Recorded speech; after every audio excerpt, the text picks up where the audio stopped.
আৰু আমাৰ কথাখিনি স্পষ্ট থাকিব অসম পুলিচ প্ৰশাসনলৈ বা ট্ৰেফিক ব্ৰাঞ্চলৈ। ট্ৰেফিকবিলাকে মদ খাই আহিলে ইয়াত পেট্ৰলকে এডাল পাইপ ভৰাই পেলাই পইচা কাটে নহয় আপোনালোকে 10,000 20,000 টকা। বা আপোনালোকে স্পীড গাড়ী চলালে স্পীড লিমিট আপোনাৰ মেইনটেইন নকৰিলে আপোনালোকে পইচা কাটে নহয়। হেলমেট নিপিন্ধিলে আপোনালোকে পইচা কাটে নহয়। চিট বেল্ট নলগালে পইচা কাটে নহয়।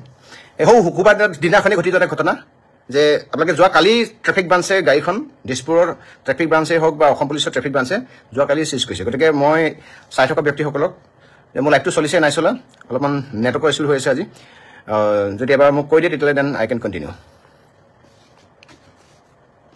কথাটো ৰাইজে জনাটো দৰকাৰ। আৰু ইয়াত যদি কিবা কাৰণত কোনোবা মেনেজ হৈছে, এই মেনেজ মাষ্টাৰ মেনেজ হোৱা যদি কিবা কাৰণত যদি পুলিচ প্ৰশাসনো আছে, কিবা কাৰণত যদি ট্ৰেফিক ব্ৰাঞ্চো আছে, কিবা কাৰণত যদি কথাবিলাক যদি ওপৰৰ মহলে গম পোৱা নাই, অসম পুলিচ প্ৰশাসনৰ যদি হাই লেভেল অফিচাৰ গম পোৱা নাই, তেওঁলোকে কথাটো জনাটো দৰকাৰ। ধন্যবাদ। চলি আছে ন?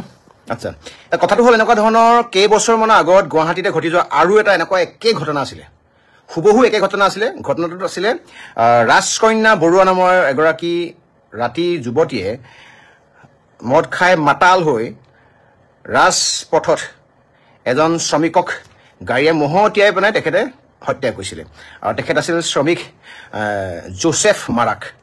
আপোনালোকৰ মোৰ যদি ভুল নাই হোৱা ৰাজকন্যা বৰুৱা আছিলে, আৰু যাৰ ওপৰেদি গাড়ী চলাই দিছিলে, ভৰি হাত ভাগি টুকুৰা টুকুৰি পিছ হৈ গৈছিলে, তেখেত আছিলে জোচেফ মাৰাক। আৰু জোচেফ মাৰাকৰ ক্ষেত্ৰত জোচেফ মাৰাকৰ মানে জমদূত ৰূপী যিগৰাকী ৰাজকন্যা বৰুৱাই গাড়ী জোচেফ মাৰাক সেই শ্ৰমিকজনৰ গাৰ প্ৰতি গাড়ী তুলি দিছিলে, সেই ক্ষেত্ৰত জড়িত থকা ৰাজকন্যা বৰুৱাৰ লগত জড়িত থকা, ৰাজকন্যা বৰুৱাৰ চিকিৎসাৰ লগত জড়িত থকা ইভেন ডক্টৰকো জেৰাৰ ওপৰত জেৰা চলাইছিলে। আৰু ইতিমধ্যে আপোনালোকে গম পায় যে জোচেফ মাৰাক মৃত্যু হোৱাৰ পাছত ৰাজকন্যা বৰুৱাক দুবাৰকৈ জেলত দিয়া হৈছিলে। কেছ চলি আছে। ৰাজকন্যা বৰুৱাৰ নিচিনা একে এটা ঘটনা ঘটিলে ইতিমধ্যে আপোনালোকে গম পায় যোৱা শুকুৰবাৰৰ দিনাখনি 21 বছৰীয়া এজন তেজাল যুৱক, পটেঞ্চিয়েল থকা, সম্ভাৱনীয়তা থকা এজন যুৱক, সি হ'ল বৰ্তমান সেই ফেমিলিটো দুজনে আছিলে। এই ফেমিলিটোৰ দুজন ল'ৰা, আৰু মই জনাত যদি ভনীয়েক এজনী আছে নেকি চাগে। ফেমিলিটোৰ আৰ্থিকভাৱে খুব বেছি সচ্ছল নহয়। সামিউল হক নামৰ 21 বছৰীয়া ল'ৰাজন খুব মেধা আছিলে। তেওঁ পলিটেকনিকত পঢ়ি আছিলে, আৰু তেওঁলোকৰ মানে একেলগে পঢ়া মই প্ৰায় 10-12জন তেওঁ সতীৰ্থক লগ পালোঁ। আৰু সি এই যিজন সামিউল হক তেখেতে নিজে কষ্ট কৰি এবেলা কাম কৰিছিলে, আৰু ইবেলা বা তেওঁ কলেজৰ ক্লাছসমূহ তেওঁ কৰিছিলে, আৰু তেওঁ ইনকামে তেওঁ নিজৰ পইচা নিজে পঢ়িছিলে, মাক দেউতাকৰ পৰা কাকো পইচা লোৱা নাছিলে। সামিউল হক নামৰ এই ল'ৰাটোৰ ওপৰেদি আমাৰ বৰ্তমান সময়ত এটা শব্দ একদম ক্লিনকৈ ক'ব লাগিব, অহংকাৰী অভিনেত্ৰী। আকৌ কম মই অহংকাৰী অভিনেত্ৰী। আমি মানি লৈছোঁ আপোনাৰ এই গুৱাহাটী মেডিকেল কলেজতে হওক বা GMCত প্ৰথমতে দেখাইছিলে, তাৰপিছত আহিছিলে এপ'ল' বা GMCত আপোনাৰ আহিবলৈ সময় নহ'ল বুলি মানি লৈছোঁ, বা আপোনাৰ আহিবলৈ ভয় লাগিলে বুলি মানি লৈছোঁ। এই শিল্পী সমাজৰ মেক্সিমাম মানুহ, গোটেই মুধা ফটা ডাঙৰ শিল্পীসকল গুৱাহাটীতে থাকে। আপোনালোকে গম পায় যে শিল্পীৰ প্ৰতি প্ৰত্যেকজন জনসাধাৰণৰ ক'ৰবাত নহয় ক'ৰবাত সেইখিনি মৰম, সেইখিনি চেনেহ থাকে। কেতিয়াও কোনো কাৰণত নন্দিনী কাশ্যপ নামৰ সেই জমদূত ৰূপী শিল্পীগৰাকীক চাগে কেতিয়াও কোনো কাৰণত কোনো মানুহে মাৰধৰ নকৰিলেহেঁতেন। আচৰিত কথা এটাই যে সামিউল হকৰ যেতিয়া ফেমিলিক মই লগ পাইছিলোঁ, তেওঁলোকে কি কৈছে জানেনে, যে অভিনেত্ৰী নন্দিনী কাশ্যপৰ এগেইনষ্টত আমাৰ একো অভিযোগ নাই, একো খং নাই, খালি এটাই কথা যে বিকাশ দাদা, যে আমাৰ মানে সামিউলৰ যিটো বিল হ'ব, এপ'লত যিটো বিল হ'ব, তেওঁলোকে বিলটোত খুব বেছি ভয় খাইছিলে যে বিল হ'ব, সেই বিলটো তেওঁলোকে যদি পে' কৰি দিয়ে তাত আমাৰ ক'বলগীয়া একো নাই, আমাৰ ল'ৰাটো বাচিলে হ'ল। ঠিক তেনেদৰে মই যোৱা কালি ৰাতি এটা মাকৰ বাইট দেখিবলৈ পালোঁ নৱভাৰত বা NB নিউজত, যে তাক সামিউলক বহু হেৰি দৰকাৰ হ'ব, ব্লাডৰ দৰকাৰ হ'ব। গতিকে বিলাসিতা অসম আমি কামৰূপ জিলা সমিতিয়ে এটা সজাতি দলে বিষয়টো কালি আমি আলোচনাত বহি আমি কেন্দ্ৰীয় সমিতিৰ লগত আলাপ আলোচনাত বহিলোঁ। কেন্দ্ৰীয় সমিতিয়ে ক'লে যে বিষয়টো যদি তহঁতে পাৰ এটা ইনিচিয়েটিভ লওঁ। গতিকে আমি কিমান ব্লাড লাগিব গম পোৱা নাছিলোঁ। আমি 36 ইউনিটছ ব্লাড আমি মেনেজ কৰি ৰাখিছিলোঁ। আজি তাৰে 6 ইউনিট দিয়া হৈছিলে, কাৰণ ডক্টৰে কৈছিলে 2 ইউনিট ব্লাড দৰকাৰ হ'ব। গতিকে 2 ইউনিটৰ জেগাত আমি 4 ইউনিট ব্লাড এক্সট্ৰাকৈ সামিউলৰ কাৰণে আমি দি থৈছিলোঁ, কাৰণ আমি এনেধৰণে ৰাইজৰ সমাজৰ কাম কৰি চলি থাকোঁ। এই ব্লাড দি আহি পেলাই সেই আমি দিয়া ব্লাড চাগে ল'বলৈ নাপালে, ব্লাডৰ আপোনাৰ যিটো বেজী খোজ মই দেখাই দিছোঁ, এই যে দি থৈ আহিছিলোঁ ব্লাড, এই ব্লাড দি থৈ অহা এই খোজটো হাতৰ এই ব্লাডৰ এই খোজটো বা এই বিষটো মাৰ নাযাওঁতে আমি ঘপককৈ শুনিবলৈ পালোঁ যে সামিউল এখন পৃথিৱীত নাই। মই ততাতৈয়াকৈ তাৰ যিগৰাকী ছুপাৰিণ্টেণ্ডেণ্ট হয় হীৰকজ্যোতি দাস ডাঙৰীয়ালৈ ফোন কৰিলোঁ। তেওঁ ক'লে যে CPR দি আছে, কণ্ডিশ্যনটো খুব ক্ৰিটিকেল। আৰু ফাইনেলি গম পালোঁ যে আমাৰ চামিউল ভাই এখন পৃথিৱীত নাই। আৰু সকলোতকৈ আশ্চৰ্যজনক বিষয় এটাই যে এই অভিনেত্ৰী বুলি মানে ৰাইজৰ মাজত পৰিচিত এই নন্দিনী কাশ্যপ অহংকাৰী এই অভিনেত্ৰীগৰাকীয়ে এই মুহূৰ্তলৈকে সেই চিকিৎসালয়খনত মানে এপলত আহি উপস্থিত নহ'লহি।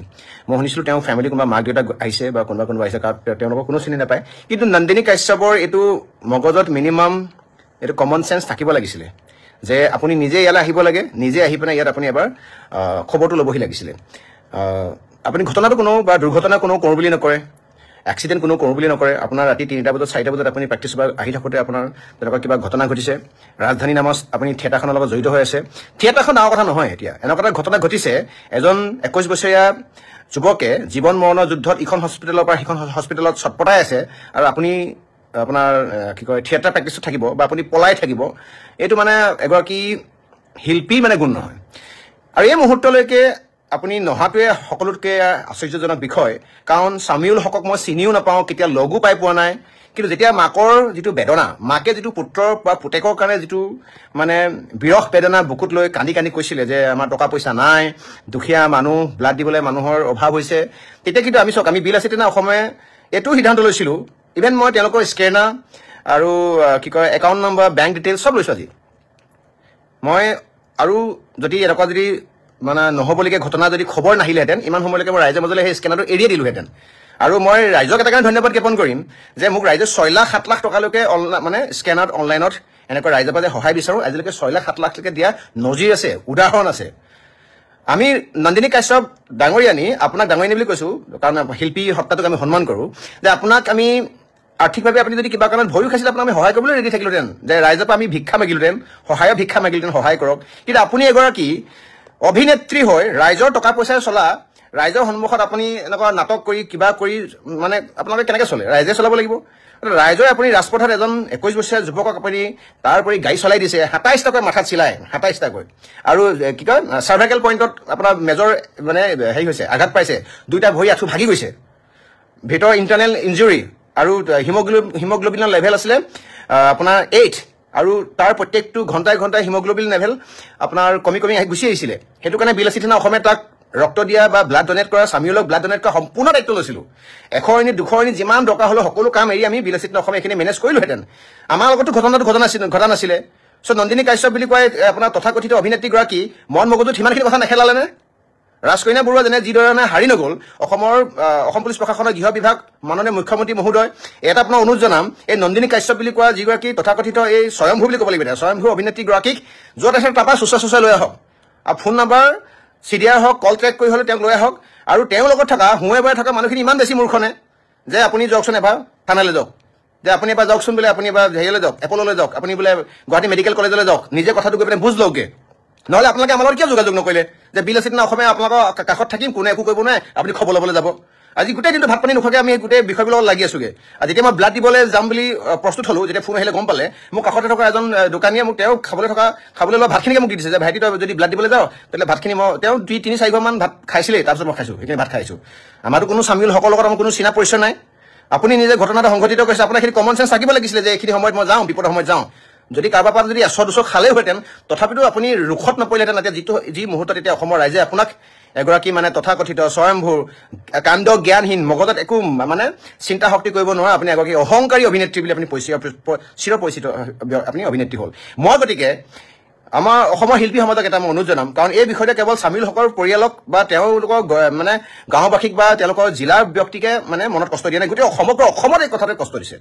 আৰু ৰাজকন্যা বৰুৱাই যিধৰণে ঘটনা ঘটাইছিলে, জোচেফ মাৰ্ক নামৰ এজন শ্ৰমিকৰ যেনেকৈ তেওঁ মানে ৰাজপথতে চটপটাই মৰিবলৈ বাধ্য কৰাইছিলে, এইগৰাকী আকৌ অহংকাৰী আপোনাৰ নন্দিনী কাশ্যপে কি কৈছে সেয়া ওচৰত আহি পেলাই নিউজৰ সন্মুখত, যে তেখেতে অকণমান দুখ পাইছে, লাজ লগা নাই। এই কোনো আপোনাৰ মনত হেৰি নাথাকিলেনে বাৰু, মন মগজুত অন্তত সেইখিনি নাকান্দিলেনে যে মানুহটো ওপৰেদি আপুনি গাড়ী উঠাই দিছে, আৰু কিমান স্পীডত আহিব লাগিব, য'ত ভৰি ভাঙি দুটুকা হৈছে, মাল্টিপুল ফ্ৰেকচাৰ হৈছে, আপোনালোকে কি কয় পুলিচ ৰিপৰ্ট ল'ব, আপোনালোকে সেই পুলিচসকলে ৰিপৰ্ট ল'ব, মেডিকেল ৰিপৰ্ট ল'ব, মাল্টিপুল ফ্ৰেকচাৰ হৈছে, ব্ৰেইনত দুখ পাইছে, স্পাইনত দুখ পাইছে, চাৰ্ভাইকেলত দুখ পাইছে, লিভাৰত দুখ পাইছে, লাংছত দুখ পাইছে, ব্লাড আপোনাৰ হিমোগ্লোবিন লেভেল ব্লাড গৈ গৈ কমি গৈছে, ভৰি ভাঙি টুকুৰা হৈছে, তাৰ পাছতো আপোনাৰ নিচিনা মূৰ্খ চামনি মদ খাই আহিছিলে নেকি? আপুনি মদ্যপান কৰি আহিছিলে? আৰু ট্ৰেফিক ব্ৰাঞ্চক এটা কাৰণে আমি অনুৰোধ জনাইছোঁ যে ট্ৰেফিক ব্ৰাঞ্চে লগালগ কিয় নন্দিনী কাশ্যপক মেডিকেল নকৰালে? ৰাতিয়ে কিয় মেডিকেল নকৰালে? মেডিকেল কৰিব লাগিছিলে। এনেকুৱা ধৰণৰ নন্দিনী কাশ্যপক যদি আপুনিয়ে মই যদি হেৰি কৰি থাকোঁ, কি কয় আপোনাৰ ৰক্ষণাবেক্ষণ দিওঁ, অহা কালিলৈ আৰু 10জনী নন্দিনী কাশ্যপ জন্ম হ'ব। নালাগে আমাক তেনেকুৱা নন্দিনী কাশ্যপ। অসমত কি এনেকুৱা অভিনেত্ৰী অভাৱ হৈছে? বহু অভিনেত্ৰীয়ে আপোনাৰ কি কয় অভিনয় জগতত নতুনকৈ আপোনাৰ পদাৰ্পণ কৰিছে, তেওঁলোকক আপোনালোকে দায়িত্ব দিব। কাৰণ জ্ঞান ৰাইজৰ মানুহে হয়, ৰাইজৰ প্ৰতিনিধি হয়, ৰাইজক প্ৰতিনিধিত্ব কৰা, ৰাইজক মাজত জীয়াই থকা এই মানুহখিনি যদি এইখিনি মিনিমাম কাণ্ড জ্ঞান নাথাকে, এতিয়া আপুনি চাওক, আপুনি যদি এই মুহূৰ্তত যদি আহি পেলাই আপুনি চবটো বৰবাদ কৰি দিলে, আপোনাৰ শিল্পী সত্তা শিল্পী সমাজ চব বৰবাদ। আৰু সেইটো কাৰণে চাগে নন্দিনী কাশ্যপৰ নিচিনা এগৰাকী অহংকাৰী, যদি মই চিৰাজীকে ক'ম নন্দিনী কাশ্যপৰ লগত মোক কোনো লেনা দেনা নাই, ভাল পাই বেয়া পাই আপোনাৰ চইচ, ফেমিলিয়ে ভাল পাই বেয়া পাই আপোনাৰ চইচ, কিন্তু আপুনি ভুল কৰিছে। আপুনি কোনো মানুহে আপোনাৰ কি কয় এক্সিডেণ্ট কৰোঁ বুলি নকৰে, ঠিক আছে, মানুহৰ কিবা কাৰণত হৈ যাব পাৰে। আপুনি ন্যূনতম সেইখিনি মানৱীয়তা কিয় জীয়াই নাৰাখিলে যে মই এপাক গৈ আহোঁগৈচোন, 10 খালেও খাম, কোনোবাই মোক বান্ধি ৰাখিব। কিন্তু আপুনি সেইখিনি মানুহৰ নিচিনা এইখিনি জীৱশ্ৰেষ্ঠ মানুহ এইখিনি থাকিব লাগিছিলে যে মই এপাক গৈ আহোঁগৈ। মানে কি ভাবিলে আপোনাৰ লগত কোনোবা চিনাকি আপুনি বাচি যাব? এতিয়া অসম পুলিচ প্ৰশাসনক আমি বিলাসিতা অসমে এইটো প্ৰশ্ন সুধিব বিচাৰিছোঁ যে নন্দিনী কাশ্যপ আপোনালোকে কি ব্যৱস্থা ল'ব? এৰেষ্ট কৰিবনে? জেললৈ পঠিয়াবনে? ৰাজকন্যা বৰুৱা নিচিনাকৈ আপোনালোকে জেলত পঠিয়াবনে? মাহে আপোনাৰ জেলত থকা ব্যৱস্থা কৰিব লাগিব। মাননীয় পাৰ্থ সাৰথী মহোদয়, কমিশ্যনাৰ পুলিচ ডক্টৰেট পাৰ্থ সাৰথী মহন্ত ডাঙৰীয়া, মোৰ আপোনাৰ ওপৰত বহুত বিশ্বাস আছে। আপুনি কৰি অহা মই দেখিছোঁ বিগত দিনত তেনেকুৱা ধৰণৰ অপৰাধমূলক যিকোনো ঘটনাত আপুনি আগবাঢ়িছে আৰু অপৰাধীক আপুনি জেল হাজতত ভৰাই ৰাখিছে। DGP অমিত সিং ডাঙৰীয়া, মাননীয় অসমৰ মুখ্যমন্ত্ৰী হিমন্ত বিশ্ব শৰ্মা ডাঙৰীয়া, জেল খাব লাগিব তেখেতে শিক্ষা পাব লাগিব। আৰু নন্দিনী কাশ্যপে ছেকেণ্ড টাইম এনেকুৱা ঘটনা পৰিঘটনা কৰে নকৰে নাজানো, অসমত তেনেকুৱা নন্দিনী কাশ্যপ বা ৰাজকন্যা বৰুৱা জন্ম হ'ব নালাগিব। 21 বছৰীয়া এজন সুঠাম যুৱক, আপোনাক ফটো দেখি গম পাইছে চাগে, খুব মানে এজন অমায়িক এজন যুৱক। গতিকে এই ফেমিলিটোক যে আপোনালোকে দুখৰ বন্যা দিলে, আপোনাৰ নন্দিনী কাশ্যপ, আপুনি এটা কথা জনাটো দৰকাৰ। এই মাকে যে কান্দিছে যে, এই যে মাকে কান্দিছে, এই কি কয় আপোনাৰ আপুনি টকা পইচাই মোহাৰিব নোৱাৰিব। আৰু অসম পুলিচ প্ৰশাসনৰ এই বিষয়ৰ লগত জড়িত থকা প্ৰত্যেকজন ব্যক্তিক মই এটা অনুৰোধ কৰিম, আপোনালোকে অনুগ্ৰহ কৰি ন্যায় দিয়ক। ন্যায় আমাক যে জেল দিয়ে আমি বেয়া নাপাওঁ, যেতিয়া অসম পুলিচ আমাক জেল দিয়ে একদম বেয়া নাপাওঁ। আমি ভুল কৰিছোঁ, আইন হাতত তুলিছোঁ, অ'কে, এইটো আমাক কনচিকুৱেঞ্চেছ পাব লাগে। কিন্তু নন্দিনী কাশ্যপে জেল হ'ব লাগিব। কিবা কাৰণত যদি নন্দিনী কাশ্যপ যদি জেল নহয়, আহি থকা দিনত কিন্তু আমি তেনেকুৱা উভত গৰুৱে নাচাৰি আমিও নাচিম, আমিও তেনেকুৱাখিনি ঘটনা কৰিম, তেতিয়া আমাক কিন্তু জেলত ভৰাব নোৱাৰিব। তেতিয়াহ'লে আমি নন্দিনী কাশ্যপৰ পৰা আমি এটা সাহস পাম যে গাড়ী এনেকৈ চলালে, যে মানুহৰ ওপৰত এনেকুৱা 20-21 বছৰ মানে সম্ভাৱনীয়তা থকা যুৱকৰ ওপৰত গাড়ী চলাই দিলে, এনেকুৱা এটেম্প টু মাৰ্ডাৰ নিচিনা এটা ধৰণৰ এটা ইনচিডেণ্ট হোৱাৰ পাছতো ছেকশ্যন কিন্তু আপোনাৰ বেলেবল ছেকশ্যন লগালে নহ'ব। নন্দিনী কাশ্যপক সকলোৱে এইটো কথা আপুনি জনাটো দৰকাৰ। আৰু মই এটা অনুৰোধ থাকিব শিল্পী সমাজলৈ, চাওক শিল্পী সমাজক এখেতে কিন্তু অপমান কৰিছে। এটা কথা, তেখেতে যদি নিজৰ যদি স্বজ্ঞানে আহিলেহেঁতেন, নিজৰ দুখ যদি স্বীকাৰ কৰিলেহেঁতেন, হয় মোৰ ভুল হৈছে, গতিকে মই আহিছোঁ, মোক ক্ষমা বিচাৰিছোঁ আপোনালোকৰ ৰাইজৰ পৰা। যিখিনি যাৱতীয় খৰচ কৰিব লাগে কৰিম। মই ইমানখিনি আৰ্থিকভাৱে মই সচ্ছল নহয়। এখন চিনেমাত অলপ দিন আগত মই অভিনয় কৰি গৈছোঁ বা এনেকুৱা ধৰণৰ মোৰ ফিনান্সিয়েল কণ্ডিশ্যন ইমানলৈকেহে পাৰিম, বাকীখিনি ৰাইজে সহায় কৰক বুলি ক'লে আমি ওলাই আহিলোঁ, দল সংগঠন চব ওলাই আহিলেহেঁতেন। মাননীয় মুখ্যমন্ত্ৰী মহোদয়ক আপুনি ক'লেও চাগে এনেকুৱা ক্ষেত্ৰত তেখেতে সহায় কৰিছে। গতিকে শিল্পী সমাজে এই ক্ষেত্ৰত আমি বিচাৰোঁ এটা ইনিচিয়েটিভ ল'ব লাগিব। শিল্পী সমাজে এনেকুৱা ধৰণৰ শিল্পীক বয়কট কৰিব লাগে, নহ'লে আপোনালোকক আহি থকা দিনবিলাকত এনেকুৱা শিল্পী আকৌ জন্ম হ'ব। শিল্পী সত্তাটো এনেকুৱা ধৰণৰ মানুহ মাৰি পলাই থকা, মানুহ মাৰি আপোনাৰ থিয়েটাৰত জড়িত হৈ থকা, মানুহ মাৰি আহি বেলেগৰ ঘৰত সোমাই দিয়া, এনেকুৱা ধৰণৰ চাগে শিল্পী সমাজৰ মাজত এনেকুৱা ধৰণৰ আমি কেতিয়াও কোনো উদাহৰণ দেখা নাই। মই বহুকেইজন ব্যক্তিৰ লগত ইতিমধ্যে কথা পাতিছোঁ, শিল্পী সমাজত ভাল ভাল মুধা পতা ব্যক্তি, অসমৰ ৰাইজে চিনি পোৱা বহু শিল্পীয়ে মোৰ লগত যোগাযোগত আহিছে আৰু বেয়া পাইছে, সকলোৱে বেয়া পাইছে। ঘটনাটো ভুল হৈছে বুলি সকলোৱে একেমুখে কৈছে, ভুল হৈছে, 100% ভুল হৈছে।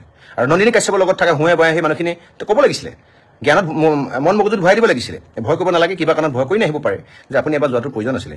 এতিয়া এই পৰিয়ালটোক যে শান্ততা কোনে দিব, পৰিয়ালটোক সাহস কোনে দিব? পৰিয়ালটোত আৰু এটা বাচ্চা আছে, মানে ল'ৰা আছে, সি ক্লাছ 10ত পঢ়ে মই জনাত। ভনীয়েকজনীয়ে মাকে হস্পিটেলৰ সন্মুখত নশ্বৰ দেহটোক লৈ কান্দি পাগলৰ নিচিনা গৈছে। অলপো বেয়া লগা নাই এইখিনি কথাক লৈ? সেই অসমীয়া মানুহ এনেকুৱা থাকে নেকি? অসমীয়া মানুহ এনেকুৱা থাকে নে? আপোনালোকক মানে এইডোখৰ জেগালৈ কোনে আনিছে? ৰাইজেহে আনিছে। ৰাইজৰ মানুহকে আপোনালোকে মাৰিব, ৰাইজৰ মানুহৰ ওপৰত আপোনাৰ গাড়ী চলাই দিব, তাৰপিছত আপোনালোকে একদম মানে মৌনতা নিজক একদম শুদ্ধ বুলি প্ৰমাণিত কৰিবৰ কাৰণে কি কয় নিউজ চেনেলক ফোন কৰিব, ৰেকৰ্ডিং পঠিয়াব, আপোনালোকে হেৰি বনাব, ভিডিঅ' বনাব। কওক, আপোনালোকে এইটো আগবাঢ়ি আহিব লাগিছিলে। আপুনি মাননীয় মুখ্যমন্ত্ৰী মহোদয়, আপোনালৈ এটা মোৰ অনুৰোধ আছে। মই বিগত বহুকেইটা ঘটনাত মই প্ৰমাণ পাইছোঁ আপুনি পূৰা হস্তক্ষেপ কৰিছে। এতিয়াও কোনোবাই মোক বিজেপি কংগ্ৰেছ এইবোৰ নক'ব প্লিজ কৈছোঁ। মুখ্যমন্ত্ৰী মহোদয়ক মই টাৰ্গেট বুলি ক'লে ভুল হ'ব। মই এনেকুৱা ধৰণৰ ঘটনাত যিবিলাক আমি ৰাইজে নোৱাৰোঁ, দল সংগঠনে নোৱাৰোঁ, মই মুখ্যমন্ত্ৰী মহোদয়ক মই অনুৰোধ কৰিমেই আৰু মোৰ বিশ্বাস আছে তেখেতে কৰিব।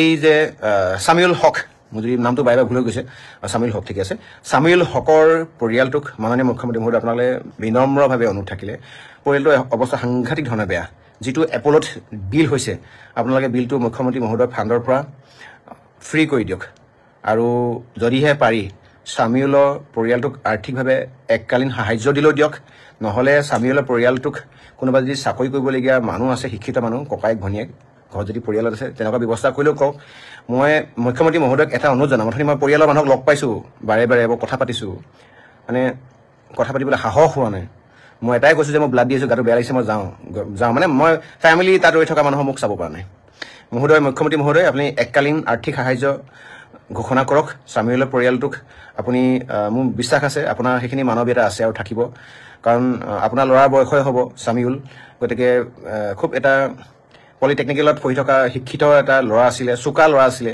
যিমান দূৰ প্ৰিন্সিপালৰ পৰা ভাষ্য আমি গম পাইছিলোঁ তেওঁ সতীৰ্থ যোগেদি প্ৰিন্সিপালক খুব মৰম কৰিছিলে বোলে সি খুব পঢ়াত শান্ত সমাহিত ল'ৰা আছিলে মানে মুখ্যমন্ত্ৰী মহোদয় আপোনালোকে এটাই অনুৰোধ থাকিব হেল্ল' শেখ মুখ্যমন্ত্ৰী মহোদয় হেল্ল' শেখ মুখ্যমন্ত্ৰী মহোদয় প্লিজ আপোনালোকে মুখ্যমন্ত্ৰী মহোদয়ক টেগ কৰি দিয়ক মেনশ্যন কৰি দিয়ক ফেমিলিটোক এতিয়া যদি কিঞ্চিতমান নন্দিনী কাশ্যপটো জেল যোৱাটো খাটাং জেল যাব লাগিব জেল নগ'লে কিন্তু আমি প্ৰতিবাদ সাব্যস্ত কৰিম অসম পুলিচ প্ৰশাসনৰ ওপৰত আইনৰ ওপৰত আমি একদম আস্থা আৰু ভৰসা হেৰুৱাই দিম আৰু কিবা কাৰণত যদি সৰু সৰু ছেকশ্যন যদি লগাইছে বেইলেবল ছেকশ্যন অসম পুলিচ প্ৰশাসন আপোনালোকে আমাৰ ওপৰত কিন্তু নন বেইলেবল ছেকশ্যন 11টা 12টা লগাই যাতে কোনো ফালৰ পৰা হকি যাব নোৱাৰোঁ আমি এণ্টিচিপেটৰী বেল অগ্ৰিম জামিন ল'লেও কেতিয়াও কোনো কাৰণে আপোনালোকে আমাক মানে বাহিৰত থাকিবলৈ মানে হাৰিবলৈ এলাহে নকৰে কাৰণ আমি জাতিৰ কাৰণে কাম কৰিছোঁ জেল খাইছোঁ এই নন্দিনী কাশ্যপ বুলি কোৱা মদ খাই চলাইছিলে যেন মোৰ অনুভৱ হয় যদিহে মদাহী হয় নহয় মদ খাইছে নাই খোৱা তাৰ প্ৰমাণটো আমাৰ লগত নাই কাৰণ ৰাতিটো চেক নহ'ল আৰু যোৱা এই শুকুৰবাৰ দিনাখন হোৱা ঘটনাটো যোৱাকালি ট্ৰেফিক ব্ৰাঞ্চ লাজ লাগিব লাগে দেই আৰু দিছপুৰ ট্ৰেফিক ব্ৰাঞ্চ ইমান দিনৰ পাছত আপোনাৰ গাড়ীখন চেঞ্জ কৰিছে ৰাতি আপোনালোকে হেৰি কৰিব লাগে কি কয় পাইপ ভৰাই মানে চেক কৰিব লাগিছিলে যে তেখেতে সুস্থ অৱস্থাত আছিলে নাই মানে মদাহী অৱস্থাত আছিলে আমাকতো ৰাতি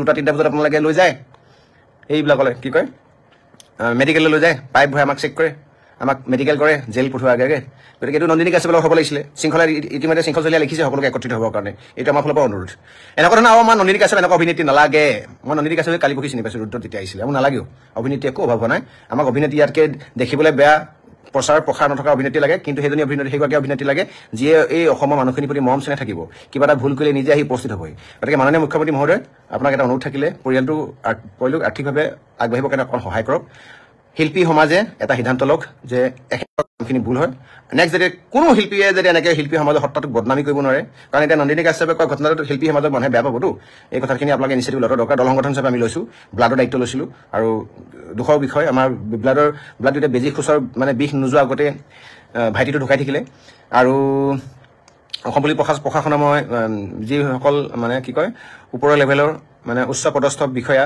DCP মৃণাল ডেকা ডাঙৰীয়া CP ডক্টৰেট পাৰ্থ সাৰথী মহোদয় আৰু দিছপুৰ আপোনাৰ পুলিচ ষ্টেচনৰ আমাৰ OC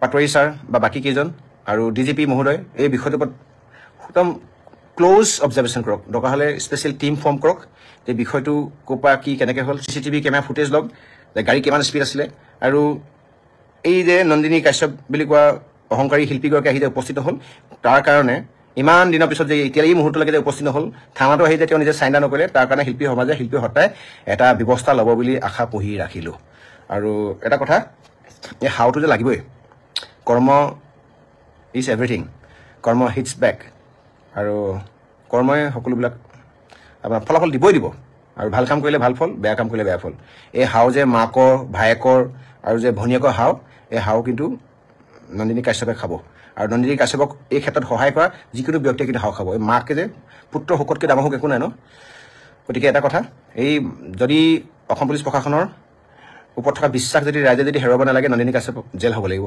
নন্দিনী কাশ্যপে উচিত ক্ষতিপূৰণ দিব লাগিব নন্দিনী কাশ্যপৰ ফেমিলি বোলে আমাৰ কোনোবা বিল আছিল না কাৰোবাৰ লগত কথা পাতিছে মোৰ লগত ৰেগুলাৰ কথা পতা নাই আৰু মই কথা পাতিলে মোৰ লগত ফোন নকৰিব যদি ফোন কৰে চিধাকৈ এটা কথা উচিত ক্ষতিপূৰণ দিব লাগিব আৰু আহি পিনে ইয়াত খাৰা হ'ব লাগিব আমাৰ শিল্পী সমাজ শিল্পী সত্তালে 100 কোটি আমাৰ হেৰি থাকিব অনুৰোধ থাকিব কোটি কোটিবাৰ আমাৰ অনুৰোধ থাকিব শিল্পী সমাজক মনে প্ৰাণে ভাল পাওঁ শিল্পীসকলক কাৰণ শিল্পীসকল আমাৰে সকলোৱে মানে কি এটা অংশ গতিকে মাননীয় অসম পুলিচ প্ৰশাসন গৃহ বিভাগ চৰকাৰ বিশেষকৈ হিমন্ত বিশ্ব শৰ্মা ডাঙৰীয়া হেল্ল' শেখ হিমন্ত বিশ্ব শৰ্মা ডাঙৰীয়া মই বাৰে বাৰে কওঁ নহ'লে এইটো কথাত মই কিন্তু মই উনুকিয়াই থাকিম মই মাজে মাজে লিখি থাকিম নহ'লে যদি কিবা কাৰণ যদি হেৰি নলয় কি কয় উচিত যদি সিদ্ধান্ত নলয় ৰাজকন্যা বৰুৱাৰ নিচিনা আকৌ জন্ম হ'ল আপোনাৰ কি কয় হেৰি কি কয় নন্দিনী কাশ্যপ আকৌ আৰু নন্দিনী কাশ্যপৰ নিচিনা আৰু কোনোবা জন্ম হোৱাটো নিবিচাৰোঁ একদম এটা এক্সাম্পল ছেট হ'ব লাগে যে ৰাতি এই মানে ইমান স্পীডত গাড়ী চলোৱা, ইমান ট্ৰেফিক ৰুলছ ৰেগুলেশ্যন থকাৰ পিছত সকলোবিলাক মানে ভায়োলেট কৰা, এইবিলাক ভায়োলেশ্যন কৰা। আৰু যদি গাড়ী স্পীডে নাথাকিলেহেঁতেন মানুহটো ইমান মানে টুকুৰা টুকুৰি হৈ নগ'লহেঁতেন হাতী চাতি। আৰু মানে মদ্যপান কৰি আছিলে নে নাছিলেতো নাজানিম নহয়, এতিয়া কোনো আমাৰ লগত প্ৰুফ নাই। গতিকে এইটোৱে থাকিলে সকলোলৈ অনুৰোধ, যাতে দোষীয়ে যাতে মানে উচিত শাস্তি পাব লাগিব আৰু পৰিয়ালে উচিত ন্যায় পাব লাগিব। আৰু আমি আশা কৰিছিলোঁ এই লাইফটো অহাৰ আগলৈকে মই আশা কৰিছিলোঁ নন্দিনী কাশ্যপ ক'ত ঘূৰি ফুৰিছে নাজানিম, ক'ত পলাই ফুৰিছে নাজানিম, ক'ত বা থিয়েটাৰ কিবা প্ৰেক্টিছ কৰিছে নাজানিম। ইমানো আপুনি মানে কি কয় হেৰি নহয় দিয়ক, ইমান ডাঙৰ চেলিব্ৰিটি নহয় দিয়ক, আপুনি নাথাকিলেই মানে থিয়েটাৰ নচলিলেহেঁতেন, আপুনি আহি পিনে ইয়াত এবাৰ মানে খাৰা হ'ব পাৰিলেহেঁতেন। গতিকে এইবিলাক হ'ল এইবিলাক পৰিচয়, এই মুখৰ আঁৰৰ মুখ। জীৱনটো অভিনয় কৰিয়ে সকলো ক্ষেত্ৰতে অভিনয় কৰাটো বেয়া কথা। অভিনয়টো এটা প্ৰফেশ্যন হয়, কিন্তু ৰিয়েল ফিল্ডত মানে বাস্তৱটোতো আপুনি অকণো দুখ নোপোৱা, কমকৈ দুখ পোৱা মানুহজন, একো নাই হোৱা বুলি কোৱা মানুহজন অলপ সময় আগত ঢুকাই গ'ল। গতিকে দায়িত্ব কোনে ল'ব? দায়িত্ব আপুনি ল'ব লাগিব, আপোনাৰ ফেমিলি ল'ব লাগিব, আপুনি ল'ব লাগিব। গোটেই কি কয় পৰিয়াল, সিহঁতক চামিউলৰ পৰিয়ালৰ দায়িত্ব আপুনি ল'ব লাগিব। সিহঁতি কিবা যদি চাওক, যিটো ল'ৰাই পঢ়ি থাকোঁতে আধা বেলা পঢ়ে, আধা বেলা হাজিৰা কৰে, কষ্ট কৰে, সি এদিন নহয় এদিন চাগে ঘৰখন চলালেহেঁতেন, ঘৰখন মানে কিবা নহয় কেনেকৈ হ'লেও চলালেহেঁতেন। গতিকে এইটো দায়িত্ব যে আপুনি আহি থকা দিনত এই চামিউলৰ আপোনাৰ ফেমিলি চাব লাগিব। আৰু অসম পুলিচৰ এটা দায়িত্ব যে নন্দিনী কাশ্যপ বুলি কোৱা এই মানে হত্যাকাৰী, এটা হত্যাকাৰী বুলি ক'ব লাগিব, সেই গৰাকী শিল্পীয়ে হওক বা যিয়ে নকওক লাগে, শিল্পী বুলি ক'লে শব্দটো মানে অপমান কৰা হ'ব। শিল্পী শব্দটো এনেকুৱা নহয়তো, শিল্পী শব্দটো অলপমান বেলেগ ধৰণৰ হয়। আমি বহুত ক্ষেত্ৰত দেখিছোঁ এনেকুৱা এক্সিডেণ্ট হোৱা, দুৰ্ঘটনা হোৱা, কিন্তু সাধাৰণ মানুহে আহি পিনে এইখিনি মানে কি সুখ দুখৰ সমভাগী হৈ খবৰ ৰাখেহি। কিন্তু নন্দিনী কাশ্যপে যে পলাই ফুৰিছে বা নাহিলে, থানাত আহি পিনে তেওঁ নিজে চাইণ্ডাৰ কৰিবহি লাগিছিলে, এপলত আহি পিনে তেওঁ নিজে খবৰ ল'বহি লাগিছিলে, ব্লাড লাগে বুলি কওঁতে তেওঁ নিজে এইখিনি দায়িত্ব ল'ব লাগিছিলে। তেতিয়াহে মানুহে গম পালেহেঁতেন যে মানৱীয়তা আছে, ভুল হ'ব পাৰে, একো ডাঙৰ কথা নহয়, যে তেখেতক আমি ক্ষমা কৰি লওঁ। এতিয়াতো আপুনি মানৱীয়তা মানে সকলোবিলাক দিশ মানে আওকাণ কৰি চৰম এটা মানে পন্থা দেখালে, যিটো বস্তু আমি কেতিয়া কোনো সহ্য কৰিব নোৱাৰোঁ। আৰু যিমানে আপুনি ডাঙৰ মানুহ নহওক লাগিলে অসম পুলিচ প্ৰশাসনক এটাই অনুৰোধ, যাতে আইনৰ সুৰুঙে কেতিয়া কোনো মানে সৰকি নাযায়। আৰু এতিয়া দৰকাৰ হ'লে BNS-ৰ ভাৰতীয় ন্যায় সংহিতাৰ এডিশ্যনেল ছেকশ্যন লগাওক, হিট এণ্ড ৰান আৰু এনেকৈ মদ খাই পেলাই কিবা চলোৱা কিবা এক্টবিলাক আছে ন, চব লগাব লাগিব। আৰু নন্দিনী কাশ্যপক যদি জেল নিদিয়ে নহয় আৰু যদি শাস্তি নিদিয়ে নহয়, তেতিয়া কিন্তু মই এসপ্তাহৰ মূৰে এই বিষয়ত লিখি থাকিম, নহ'লে কৈ থাকিম। ধন্যবাদ। জয় অসম।